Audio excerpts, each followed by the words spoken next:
Pessoas à vista, porque há pessoas que merecem ser mostradas, pessoas que têm hobbies diferentes do usual, pessoas cuja profissão está infelizmente a acabar, e é disso que vamos tratar nesta nova série. O meu primeiro convidado é Carlos Correia, de Queijas, daqui do concelho onde eu vivo. O Carlos não é natural aqui do concelho de Oeiras, mas é natural também de uma serra que já vão saber de onde é que é. Vamos então até Queijas conhecer o ateliê do Carlos, os seus trabalhos, um pouco da sua personalidade, da sua história, que é uma história muito interessante, e vocês já vão ver que a história do Carlos é mesmo muito peculiar. E espero que gostem deste episódio, espero que continuem a ver Monte Junto à Vista e esta série que vai ser por Portugal inteiro. Vamos embora, minhas pessoas, para o primeiro episódio da série Pessoas à Vista. Beijinhos e até já. Carlos Correia, 82 anos, e o meu hobby é modelismo naval. Como é que começou esse hobby? Olha, talvez porque não sei exatamente porque é que surgiu este hobby, mas exatamente por ser barcos, porque na minha terra, na Beira Alta, nem rio tem, portanto não foi certamente inspirado no rio ou inspirado no mar que eu me tornei ou que tive o gosto de começar a fazer barquinhos. Foi talvez porque na escola primária se falava muito de descobrimentos. E falava-se de barcos, implicitamente, não é? E de viagens marítimas. Daí eu ter construído uma caravela, que é o barco mais emblemático que os portugueses certamente têm. E depois, inspirado e acabando por ser capaz de concluir um trabalho, aventurei-me noutro tipo de trabalhos, como o caso dos cacilheiros, no caso dos rebocadores. São todos os barcos que estão aqui representados, são tudo barcos que existiram. E, como digo, são barcos que são feitos através de planos, portanto, planos de fabrico. Não são kits de montar, digamos. Não são coisinhas que se encaixam. Temos que ter a noção exata do que estamos a fazer e obedecer a um plano que conseguimos adquirir, ou então fazer um barco com os próprios planos desenhados por nós, não é? Vamos um bocadinho mais atrás na história. O senhor estava na escola primária, ouviu falar dos descobrimentos, ganhou o gosto pelos barcos. Exatamente. Quando é que começou a fazer o primeiro modelo? Foi quando? Com que idade? O primeiro modelo, ainda nos tempos de escola, que eram barquinhos feitos de cascas de árvore. Eram feitos de cascas de pinheiro ou de madeira, onde se punham uns paus a servir de mastros e uns paninhos a servir de velas. E isso eu recordo-me que o primeiro barco que eu fiz, tipo veleiro, foi porque tinha visto há poucos dias atrás um filme de piratas. Que interessante. E, portanto, adorei ver aqueles barcos, que eram barcos fantásticos. Portanto, o primeiro barco foi feito seguramente quando eu estava na escola primária, não é? Pronto, a partir daí andei durante muitos anos a fazer aviõezinhos e a praticar aeromodelismo. Portanto, isto antes de me dedicar, portanto, aos barcos propriamente ditos. Desculpa interrompê-lo. E com que idade é que fez assim o primeiro modelo? Desses modelos? Assim. Eu já tinha seguramente 30 anos. Já estava aqui na zona da Oeiras ou ainda estava lá em cima? Eu sou oriundo, portanto, Oliveira do Hospital, Beira Alta, onde trabalhei até depois de ter vindo da guerra, porque estive em Angola, portanto, na guerra colonial, e, entretanto, voltei para a África, onde estive no Lobito a viver 5 anos. E quando regressei a Portugal, com o cognome, passo o termo, de retornado, que eu acho que foi uma coisa indecente, porque eu considero-me refugiado, não retornado. Mas, enfim, são outras vidas e outras questões. Já em Lisboa, tive a sorte de ir ao espelho de Água a Belém e encontrar indivíduos da minha idade, ou outros mais velhos do que eu na altura, a brincarem com barquinhos que eles tinham feito. E foi daí que eu comecei também, para poder brincar com eles, a fazer os meus primeiros modelos. Que interessante. Isto, para as pessoas que nos estão a ver e a ouvir, quais são os materiais que o senhor utiliza? Olha, esse barco que está a focar, que é uma caravela portuguesa, É feito, portanto, em madeira, o material é madeira, não é? Pode ver o detalhe que é importante, o detalhe da construção, portanto. Muito bonito. Eu considero, de Que todos os barcos que aqui estão, espetacular, Sr. o mais emblemático. Que espetacular. Isto eram os baldes de areia. Isso eram baldes de areia. Vou só um bocadinho, assim que é para as pessoas terem a noção do real tamanho. Muito bonito. Quanto tempo é que o senhor demorou a fazer esta caravela? Tem seguramente 500 horas de trabalho. E há quanto tempo é que fez a caravela? Em que ano? Há mais de 30 anos. Já há mais de 30 anos. Mas depois há aqui outros barcos emblemáticos. Este é uma cópia de um barco mundialmente conhecido chamado Jolly Breeze. O original deste barco tem mais de 100 anos e ainda navega. Que interessante. Só um bocadinho, só para ver aqui os pormenores. Quanto tempo é que demorou a construir esse? Também muitas dezenas de horas, garantidamente. Depois temos aqui um barco do Tejo. A boneca. A boneca é uma canoa. Chama-se canoa, uma canoa. Com os remos e tudo. Portanto, um barco também feito à escala. É importante referir que tudo é feito à escala. Sim, sim.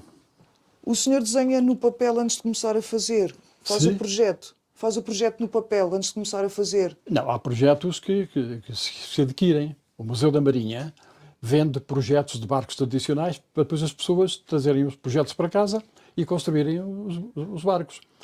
Ok, esses projetos já tudo feito à escala? Sim, tudo exatamente. Pois o projeto leva-nos a trabalhar a madeira, a aparelhá-la, a recortá-la, dar-lhe forma e fazer as velas, costurar as velas também.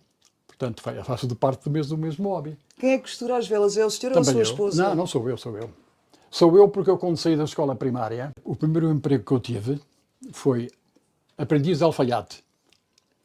Daí de eu ter, durante meio ano que estive a trabalhar com aprendiz de alfaiate, consegui gostar tanto da linha e da agulha que ainda hoje sou eu que faço as bainhas das calças e sou eu que costuro as velas dos barcos quando os construo. Que espetacular! Muitos parabéns! Isto tem um porquê na nossa vida. O que é que temos aqui? O maior de todos. Aqui assim, dentro do modelismo naval, isto é um graneleiro.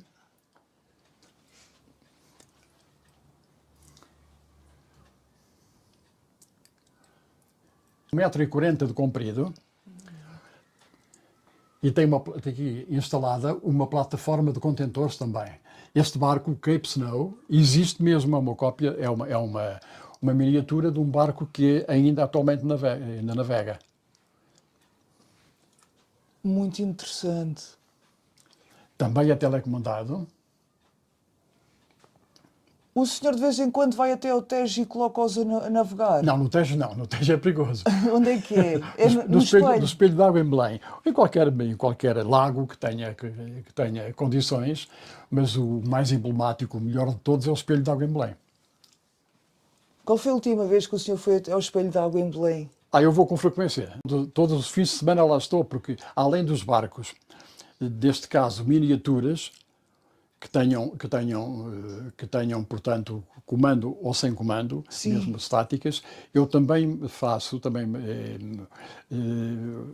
tenho veleiros, portanto, para praticar vela. Portanto, isso é outra faceta, já não é exatamente a faceta de modelista, que esses barcos têm, já não são tão criteriosos como estes todos, com tanto detalhe, mas são barcos, portanto, são veleiros, a uma escala reduzida também, mas que nos permitem fazer torneios de vela, regatas, Sempre no espelho de água. Sempre no espelho d'água. Portanto, E qual vela radiocontrolada. Que espetáculo. E qual é a Não, mas média de idades não, desses? desculpe, esses Diga. barcos, esses veleiros, Sim. não só no espelho d'água. No espelho d'água até será o sítio menos indicado, porque é um sítio onde não há ventos constantes.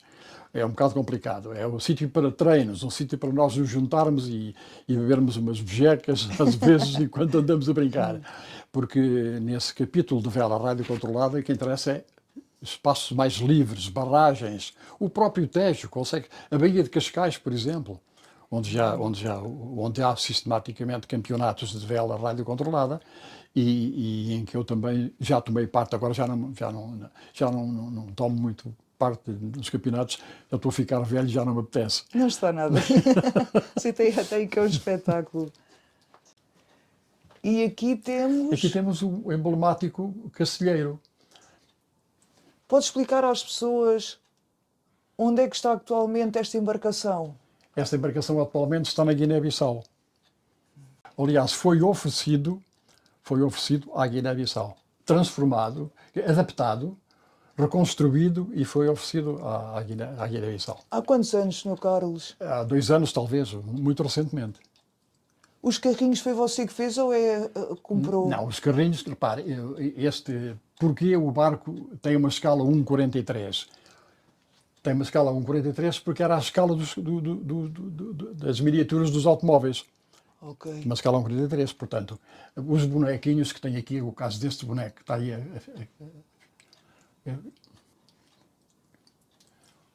portanto, é uma escala 1,43. Está espetacular. Está espetacular. E depois temos aqui o Évora.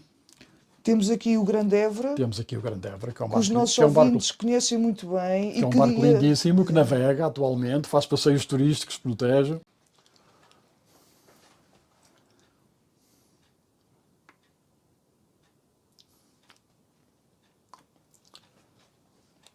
E pode contar um bocadinho da história do barco Évora? Olha, o barco Évora, sei que é um barco que foi construído na Alemanha. Sei que foi o primeiro cacilheiro a usar motor diesel. Portanto, foi o primeiro cacilheiro, como digo, que veio da Alemanha para Portugal. Veio pelos seus próprios meios. Dizem, não sei se é verdade, que foi feito com o aço, as chapas de tanques de guerra. Da Primeira Guerra. E era na altura um barco fantástico, era o barco mais rápido.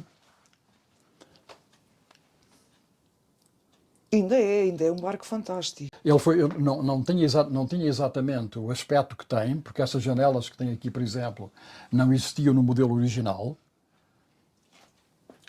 Mas toda esta parte deste casario que está aqui por baixo, aqui, ainda em madeira, ainda este retrata exatamente ainda o barco atual. Todo esse setor do barco, o formato do casco, o próprio casco, são ainda originais. Ele foi transformado aqui neste setor. Porque nos entretantos... Claro, para ser mais cómodo. Mas sei que foi um dos primeiros, foi de certeza o primeiro cacilheiro a trabalhar com motor diesel. Pois foi. E chegou a ter pipas de vinho, chegou a ter uma adega aqui. Ah, sim, mas isso era o chamado vinho da volta, que lhe chamavam. Esses barris eram colocados no porão do barco e o próprio balanço do mar, portanto, com o barco a navegar, daria, eu não sou técnico, daria a qualidade, mais qualidade ao vinho. Portanto, chamava-se o vinho da volta. Eu quando consegui, quando eu fiz este barco, foi porque parei, eu vi-o encostado na doca, no Trevo do Passo, e achei curioso, por ser um barco que eu nunca tinha visto, eu não sabia que existia. Comecei a ver o tipo da chaminé, o tipo de barco, e fiquei encantado. E então fui ver o barco mais de perto e o que é que aconteceu? Aconteceu que o próprio armador, na altura era uma empresa de Setúbal, estava a bordo e perguntou-me o que é que eu estava à procura. E eu expliquei-lhe que, gostando de modelismo náutico, que já tinha feito outros castelheiros, gostaria imenso de poder fazer este barco. O que é que eu lhe pedi? Pedi-lhe simplesmente para que me deixasse ir a bordo, tirar fotografias de detalhes, porque depois eu transformá-lo-ia à escala que me interessava. O homem foi tão simpático e viu-me tão entusiasmado, porque viu também uma fotografia que eu tinha mostrado do Éborense, que disse: olha, eu faço uma coisa, faço melhor, é que eu tenho comigo os planos deste barco, porque quando ele foi reconstruído, há bem pouco tempo, nós temos os planos. Portanto, eu quero lhe dizer que agora que já nos conhecemos um bocadinho, porque entanto eu fui apresentando, dizendo aquilo que fazia, que tinha inclusive um comércio na Rua dos Fanqueiros, e ele viu perfeitamente que estava a falar com alguém que não estava com Segundas intenções. Com intenções malévolas. Não é? E então facultou-me os planos esses que eu fui a uma casa de fotocópias, modificá-los para a escala 1:43, e foi assim que eu fiz o barco. Portanto, com planos que ainda tenho. Continuo a guardá-los para, sabe-se lá, um dia fazer outro Évora, se acaso disso. Pois é. Há quanto tempo é que foi essa história, Sr. Carlos? Para aí há 15 anos. Qual era o negócio do senhor na Rua dos Fanqueiros? Qual era? O seu negócio na Rua dos Fanqueiros? Olha, curioso. Como estou a falar para uma senhora, eu tinha um negócio de lingerie. Era uma casa de lingerie. Veja bem, se o indivíduo que gosta tanto de trabalhos manuais e gosta tanto de barquinhos, como é que se dá a vender sutiãs e cuequinhas de senhora? Como é que surgiu isso na sua vida? O quê? É esse negócio? Esse negócio vem, eu desde que vim de Angola, sempre tive negócios de pronto a vestir. E neste caso estamos a falar de uma das lojas, que era uma loja de lingerie de homem e de senhora. Nós na vida é assim, nós não é obrigatório que tenhamos amor e que tenhamos, enfim, muita apetência para ter uma loja, por exemplo, neste caso de lingerie. É uma necessidade de ter um emprego, uma necessidade de ganhar a vida, não é? Se me perguntasse se gostava muito, eu gostava muito mais de fazer barcos que de vender sutiãs, com certeza. Mas vender sutiãs permitia você fazer os barcos, não é? Não, uma coisa é aquilo que a gente faz por necessidade, não é? Outra coisa é que a gente faz por amor e por paixão, que é o caso dos barcos. Pois é. Mas se não tivesse a tal loja onde ganhava algum dinheiro, porque isto do modelismo só dá prejuízo. Porque se gasta muito dinheiro.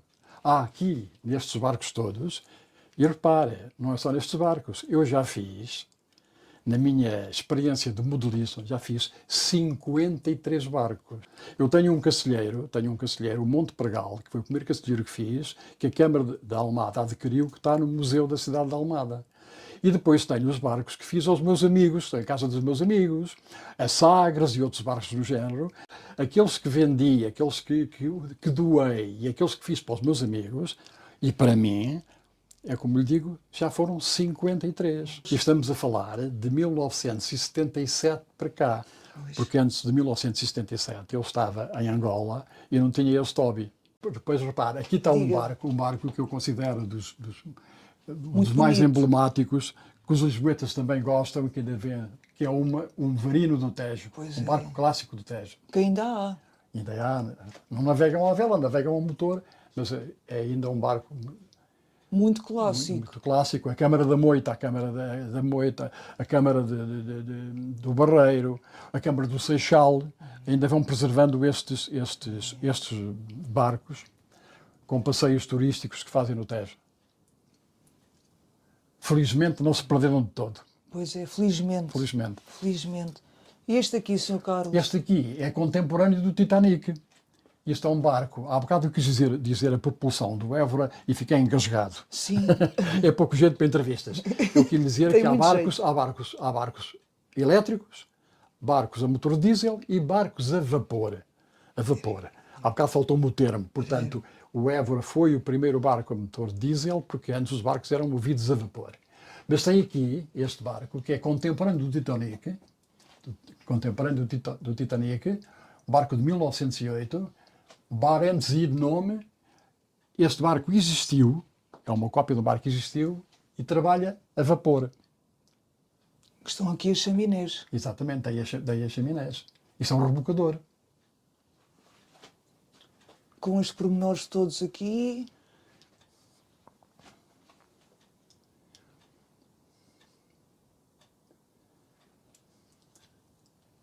Aquele rebocador é um rebocador que parece-me que ainda existe, creio que ainda existe. É o Smith Rotterdam, é um barco holandês, também telecomandado. Temos uma coisa lindíssima, o barco é um barco lindíssimo. Isto é um galeão espanhol, do tempo dos Filipes. Muito bonito. Porquê que o senhor tem este no vidro?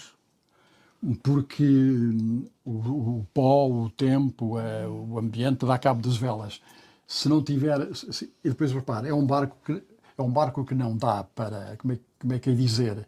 Não dá para que alguma empregada de limpeza ou a minha própria esposa, quando faz a limpeza à casa, não pode ter acesso a ele. Porque já viu o pormenor deste barco. Quem mexer vai estragar sempre alguma coisa.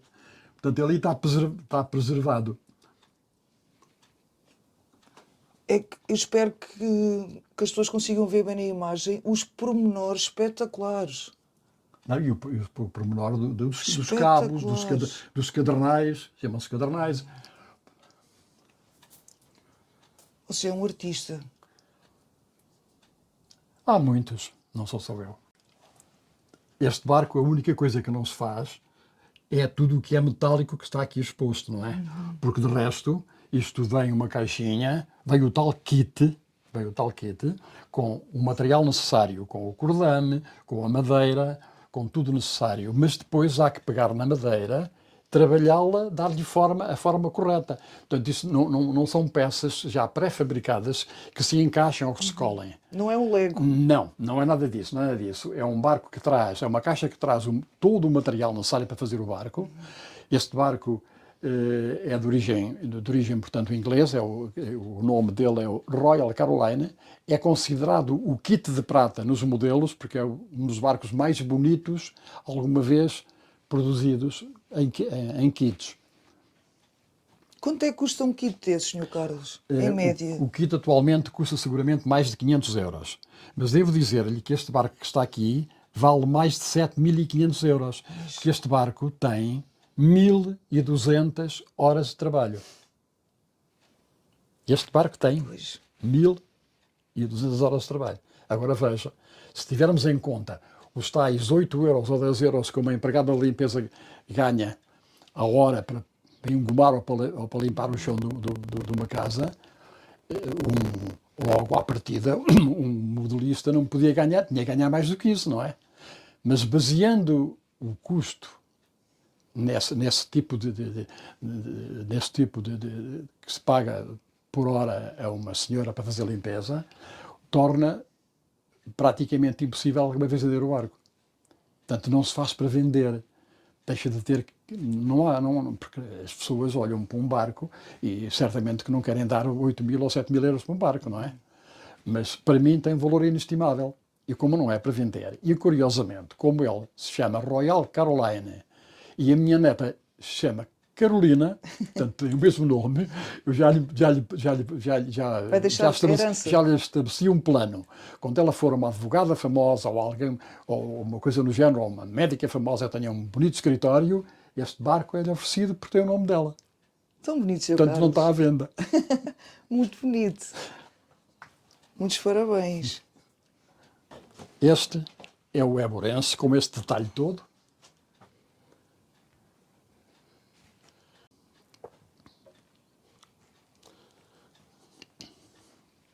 Eu vou afastar para as pessoas verem o tamanho. E aquele, que é o Argus, que é irmão gêmeo do Crioula, que atualmente navega, e esse barco tem uma pequena história. É que foi feito no tempo em que durou o segundo confinamento da Covid-19. O Argos foi feito num dos confinamentos que tivemos por causa da Covid-19. Foi o último que o senhor fez ou não? Não, não foi. Não foi. O último foi essa canoa. Mas aquele barco tem essa, foi no confinamento, como eu estava em casa de castigo, com planos do Museu da Marinha, planos que fui, portanto, comprar ao Museu da Marinha, e ocupei o tempo a fazer aquela coisa bonita que está ali. Em termos de museu, é só na margem sul que tem... Sim, sim. Você gostava de ver a sua obra em mais museus? Mas se calhar não. Porquê? Porque gosto mais de os ver todos os dias. Mas como tem se espalhado pelos amigos, Não, assim, não, por quer exemplo, dizer, o Museu não, da não. Marinha acha que não fazia sentido ter uma obra sua? Não, de maneira nenhuma. Não? Não. O Museu da Marinha, estamos a falar num patamar muito, muito diferente, não é? O Museu da Marinha, de que sou amigo, note bem, e eu tinha amigos motoristas do Museu da Marinha, onde eu recorria várias vezes, olha, por exemplo, para comprar o cordame dos barcos, porque a qualidade do que vinha nos kits não prestava, e portanto eu me mandava fazer, que é o caso deste barco espanhol, que tem os cabos todos à escala, em espessura estão à escala, como o meu barco. E são fios que não têm pelo, são tecidos de uma forma que não é o vulgar, como a gente chama, fio de pacotes. São cabos, quer na sua cor, quer na sua textura, são cabos especiais feitos que eles também lá fazem. Portanto, eu ia ao Museu da Marinha, às oficinas, com regularidade, para adquirir esses materiais, para tornar os barcos mais valorizados, mais à escala, mais bonitos. Imagino que alguém que está a ver o nosso vídeo e gostava de ter uma obra sua na sua casa. Você vendia algum destes barcos que tem aqui? Ou fazia outro igual e vendia? Talvez mais a segunda hipótese. Fazer outro igual? Porque, sim, talvez. Mas não quer dizer que... Repare, é tudo uma questão de oportunidade, enfim... Repare, eu não consigo... Eu já fiz 53 barcos, como lhe disse. Mas repare, não é muito normal chegar a uma casa, numa residência como esta, não é? E encontrar uma sala, que neste caso não é muito grande, mas repleta de barcos. Eu nunca tinha visto. Se perguntar à minha mulher se ela gosta de ser aqui, eu acho que ela é que não gosta. Acha que não? Não, de maneira nenhuma. Acho que não.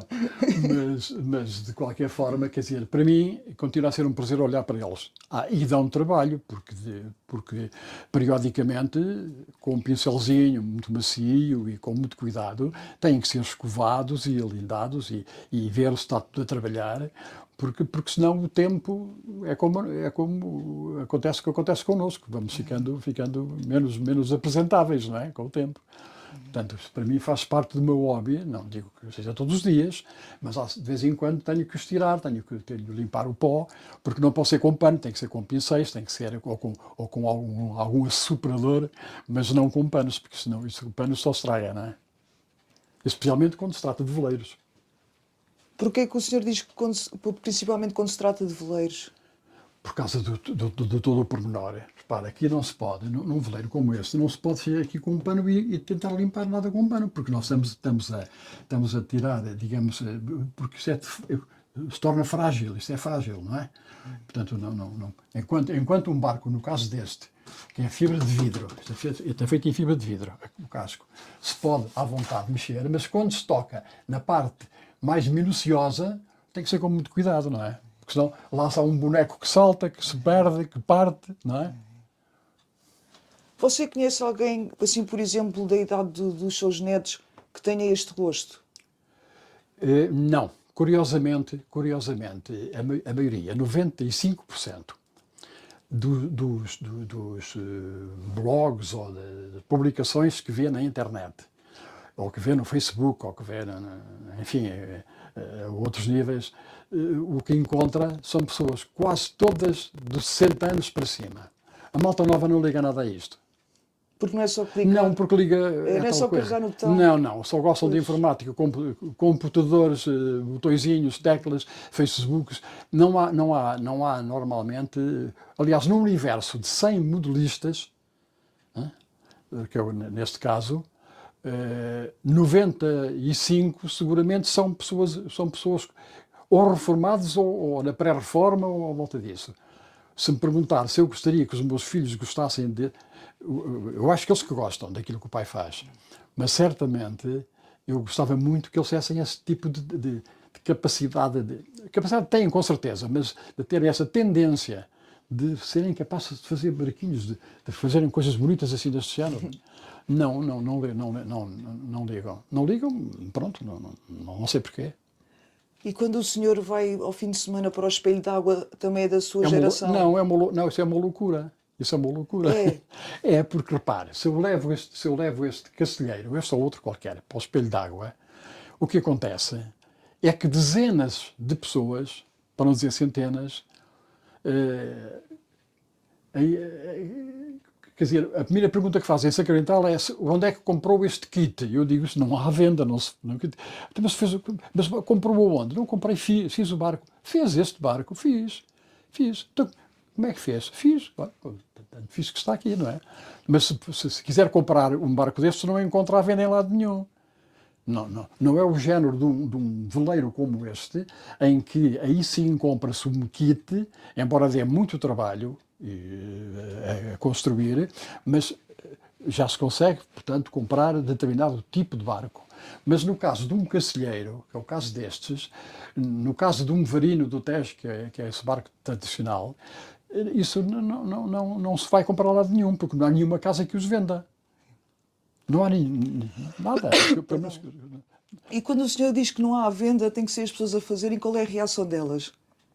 Dizem que gostavam de aprender a fazer? As pessoas dão os parabéns, olha, foi um prazer, um grande trabalho, mas não fazem perguntas tendentes no género. Então, mas onde é que eu consigo fazer uma coisa igual a esta? Pois. Embora eu lhes diga, olha, o cacilheiro, primeiro que fiz, fui à Transtejo, perguntar se tinham planos. Fui muito bem recebido, na altura, por um dos chefes da Transtejo, eu disse que não. O que é que me facultou? Facultou-me aquele tipo de desenhos que vêm a bordo dos cacilheiros, aqueles desenhos para não saber onde é que estão as boias de salvação, onde é que estão os pisos, e foi a partir daí e de uma centena de fotografias de pormenores que eu consegui fazer este barco, por exemplo. Porque planos não tinha, nem ninguém consegue arranjar. Não me pergunte o porquê.